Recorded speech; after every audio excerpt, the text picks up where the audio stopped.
안녕하세요.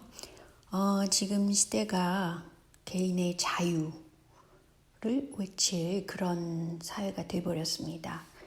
한국 정부가 많이 따르고 있는 유럽의 독일 메르켈 수상이 이끄는 독일 좌파 정부에 대항하기 위해서 오늘자 뉴스였어요. 그런데 내셔널리스트 국가와 국민을 위하는 이 내셔널리스트와 우파 지지층이 포함된 그러니까 좌우를 막론한 그런 베를린 집회가 열렸습니다. 자유를 달라. 그게 모토였어요. 18,000명 정도가 모였는데 마스크 사용도 안 하고 주변인과 거리 두기도 하지 않았다고 합니다. 그런데 너무 많은 사람들이 모였기 때문에 정부에서 행정력을 가동할 수가 없었죠. 그런데 이 사태가 지금 베를린에서만 일어나는 것이 아니라 런던이나 캐나다의 퀘벡에서도 대규모 시위가 열렸습니다. 동시에. 그런데 이때에 Kill Bill Gates라는 구호까지 등장했어요. 왜냐하면 빌 게이츠가 백신을 준비해가지고 많은 사람들을 지금 건강을 해치려고 한다라는 것이 많이 퍼져 있기 때문입니다. 그런데 이 알려진 이 빌 게이츠가 문재인 대통령한테 자주 전화를 해서 주고받고 그러는 사람이잖아요. 근데 한국에서는 그냥 유명하다 그러면 일단 점수를 주는 그런 바보 같은 짓을 많이 사람들이 하고 있더라고요. 근데 문제는 무엇이냐? 이 전체주의 자체를 반대하는 자유를 위한 집회라는 것이에요. 근데 한국 정부는 요즘 이상하게 자신들의 대척점에 개신교와 의료계를 놓고 있어요. 근데 사실은 개신교와 의료계에서 이런 문재인 정부의 하나의 기획이라고 보는데 이것에 끌려갔다고 보여집니다. 그래서 속으로는 상부상조하는 그런 사이가 된다고 볼 수도 있어요. 그것은 왜 그러냐면요. 제가 동영상에 올렸듯이 477번 김무성과 정광훈의 관계 그리고 김무성은 워낙 마당발이잖아요. 박근혜도 부정선거로 당선시킨 인물이 김무성이고 또 끌어내린 인물이 김무성입니다. 그런데 이 김무성과 전광훈이 서로 친교하는 사이라는 겁니다. 그런데 또 한 가지 꼭 알아야 할 점은 무엇이냐 하면요. 삼성과 국정원입니다. 그 힘이 어마무시하죠. 한국에서는. 그런데 이 보통 우파, 좌파 상관없어요. 이 두 파워는. 그래서 이명박 정권 시절에도 국정원이 어버이연합의 현금을 지원하면서 진모라고 하는 진영을 공격했습니다. 그러니까 양 진영을 동시에 국정원은 조종할 수가 있다는 거예요. 그리고 시위에 나설 때마다 현금 뭉치를 전달했다고 그러잖아요. 국정원이. 그리고 또한 삼성이 그 자본력이잖아요. 그래서 전경련을 통해서 각종 보수단체를 지원했습니다. 근데 어떻게 했냐면 국정원, 청와대 담당자, 전경련 간부들이 만나서 비밀회의를 주선하고 자금을 지원했다고 합니다. 그러니까 사실은 뭐 극우다 극좌다 이게 문제가 아닙니다. 지금 이런 카르텔이 한국 정치를 지금 좌우하고 있는 것이에요. 그런데 현재에 와서 지금 문제가 되는 것은 무엇이냐?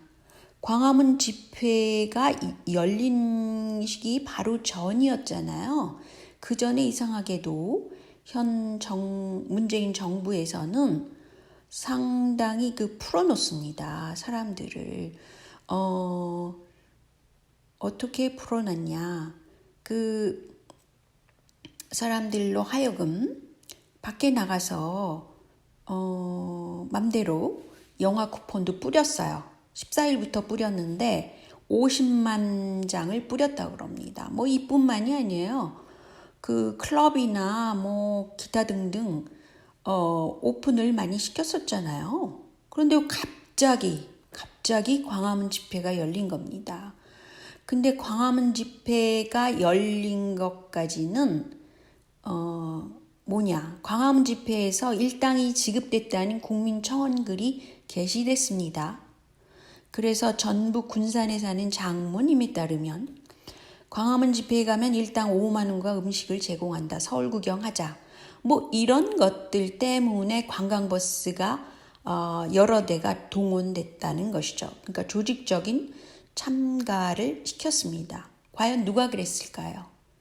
게다가 태극기 집회에 보통 돈통을 돌린다고 그러는데 그 중에서도 중국 유학파 그러면서 사업을 하고 있는 친중파 군 고위직 출신이 어떤 말을 했냐면요. 태극기 집회에서 아무개 박사야 우리 이거 다 돈 먹자고 하는 짓인데 자 좀 대충 하자 이런 말을 했다고 그래요. 그러니까 여야를 현재 믿으면 안 되는 겁니다. 왜냐하면 그 여야를 조종하고 있는 것이 삼성과 국정원일 가능성이 높다는 거죠. 가령 예를 들어서 최대집 의협 회장인 이 사람은 소위 여권의 과거에 뭐 자한당과 뭐 무슨 일을 같이 했더라고요. 그래서 이 여권 인사들이 모여있는 여권 스피커들과 같이 이렇게 친구 관계를 맺고 있습니다.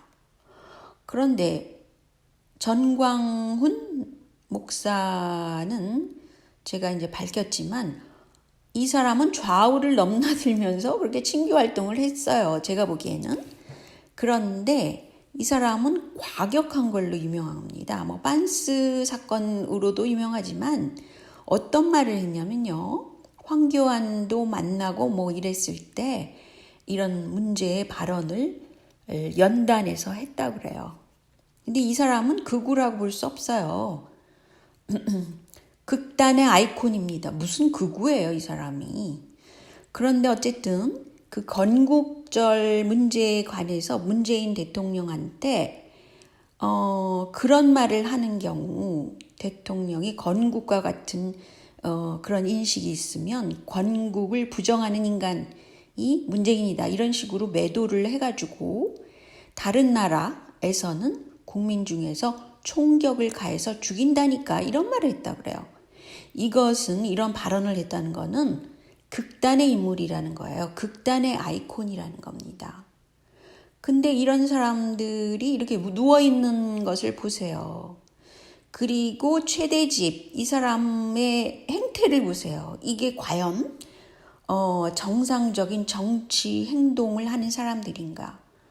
그러니까 이렇게 극단의 행동을 함으로써 정상적으로 보편적인 인식을 가지고 상식적인 정치 행동을 하는 사람의 입막음을 해주는 거예요. 이 사람들이. 그러니까 이런 사회 심리를 가지고 지금 조종하고 있습니다. 누군가. 그런데 이런 것에 넘어가고 있어요. 그래서 사실 지방의료 공공성 강화를 위해서는 현재 있는 입학 전형에 전문의를 단 뒤에는 강제 복무 몇 년을 지방에 내려가서 해야 됩니다. 뭐 10년이라든지 이런 거를 조건으로 걸면 그다지 지금 공공의료라는 타이틀을 걸어서 이 정치판을 뒤엎는 그런 것까지는 일으킬 필요가 없다고 이분이 많은 좋은 얘기를 하는데 이분이 트윗을 날렸더라고요. 저도 이렇게 생각을 합니다. 그러니까 정책이 공공적이다, 뭐 사적이다 이런 걸로 이동을 할 때는 이런 소프트한 어떤 쿠션적인 감각이 있어야 됩니다. 그래서 무조건 우리는 공공이니까 우리는 선이야, 너희는 악이야. 이렇게 선악 개념으로 가면 안 된다는 것이죠. 근데 현 정부 정책을 이끌고 있는 사람들이 이런 마인드가 부족해요. 그 과거에 이 사실은 노무현 문재인 정치인들은 무엇을 했던 사람들입니까? 한국의 신자유주의를 FDA를 추진하고 뭐 그래서 난리가 났었잖아요. 그 지지율이 9% 정도였던 사람들입니다. 그런데 지금에 와서 또 공공의료, 과거에는 사적인 것을 장려한 그런 신자유주의, 자유주의 정책을 입안한 사람들인데 지금 갑자기 공공의료를 계속 강조를 한다는 것은 어불성설이라는 것이죠.